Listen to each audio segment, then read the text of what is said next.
केंद्र सरकार के बजट और आगामी 10 फरवरी को राजस्थान के बजट को लेकर हमारे संवाददाता समर गुप्ता ने कैबिनेट मंत्री टीकाराम जूली से खास बातचीत की। क्या कुछ कहा उन्होंने, आइए आपको सुनवाते हैं। आगामी 10 तारीख को जहां राजस्थान में भी बजट पेश होने वाला है, वहीं केंद्र के बजट को लेकर राजस्थान से जुड़े मंत्री क्या कहेंगे, इस बारे में हम जानकारी करने के लिए हमारे जो राजस्थान से जुड़े कैबिनेट मंत्री हैं टीकाराम जूली हैं, उनसे जानते हैं। सर, सबसे पहला सवाल, केंद्र का जो बजट आया उसको लेकर आपकी पहली प्रतिक्रिया क्या? देखिए, बजट जो है कहीं भी जी, किसान को राहत नहीं दे रहा। किसान के लिए यूरिया सब्सिडी के अंदर कटौती कर दी, किसान सम्मान निधि के अंदर कटौती कर दी, जो मनरेगा है उसके अंदर 33% कटौती कर दी। युवाओं के लिए रोजगार की कहीं कोई घोषणा नहीं है। महिलाओं के लिए कोई अलग से कोई बजट के अंदर घोषणा नहीं है।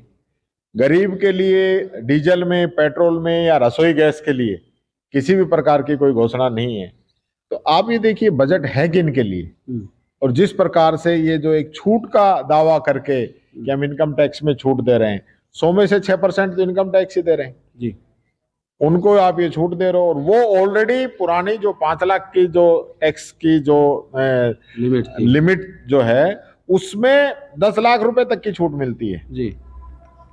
उसके अंदर होम लोन पे अलग छूट है, आपके मेडिकल पे अलग छूट है, आपके इंश्योरेंस पे अलग छूट है। तो ये सब छूट मिला के भी 10 लाख तक उसमें पहुंच जाता है। तो गरीबों की बजाय धनाढ्य के लिए फायदेमंद। तो ये धनाढ्य के लिए करना चाह रहे हैं जी। आप देखिए, इससे ऊपर की लिमिट है, उनके अंदर छूट दे रहे हैं जी। अमीरों को छूट दी गई है, गरीबों को तो नुकसान ही किया है। आगामी जो गहलोत सरकार का बजट आने वाला है 10 तारीख पे, तो इस पे क्या गरीबों के स्तर को बदलाव के लिए फोकस किया जाएगा, क्या रहेगा?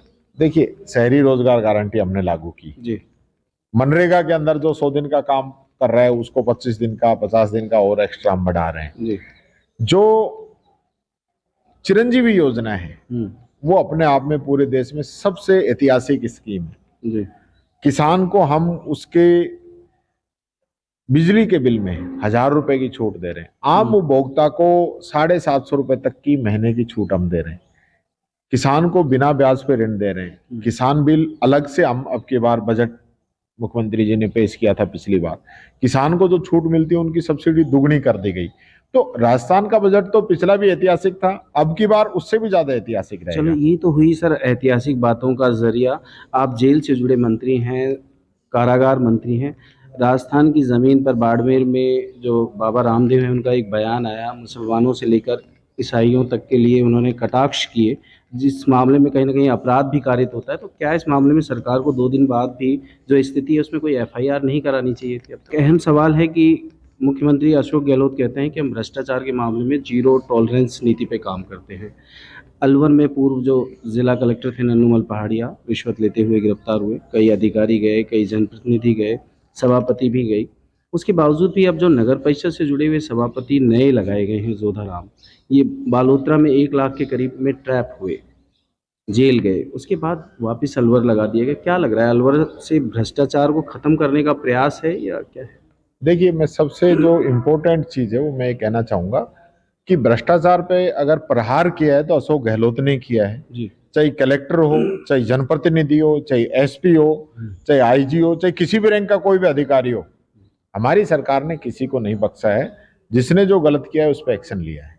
तो आप इससे समझ सकते हैं कि सरकार चाहती थी इन लोगों को बचा भी सकती थी, लेकिन सरकार ने बचाया नहीं। ये पदों पे बैठ वापस देखिए, जब तक जांच पेंडिंग है तो उसमें जो भी नियम के अनुसार ही हुआ होगा। भ्रष्टाचार के मामले में इतनी बदनामी झेल चुका है। मेरी ये जानकारी में भी नहीं है।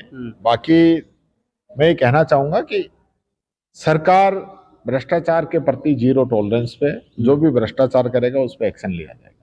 चलिए, ये थे हमारे साथ कैबिनेट मंत्री टीकाराम जूली, जिनका साफ तौर पे कहना है कि सरकार जीरो टॉलरेंस पर है और जो भी भ्रष्टाचार करेगा उनके खिलाफ कार्रवाई करेगा। लेकिन दूसरी तरफ अलवर नगर परिषद सीट पर जिस तरह 1 लाख रुपए की रिश्वत में ट्रैप हुए नवीनतम आयुक्त जो लगे हैं, अभी जोधाराम का पदस्थापन हुआ है, वो शहर भर में चर्चा का विषय है। इस बात को लेकर पूर्व जो पार्षद हैं रमन सैनी, उन्होंने मुख्यमंत्री को भी ट्वीट करते हुए इस मामले में जो आदेश आयुक्त के लगाए जाने को लेकर जारी किए गए हैं उसको वापस लिए जाने की भी मांग उठाई है। अलवर से खबर फास्ट के लिए मैं समर गुप्ता।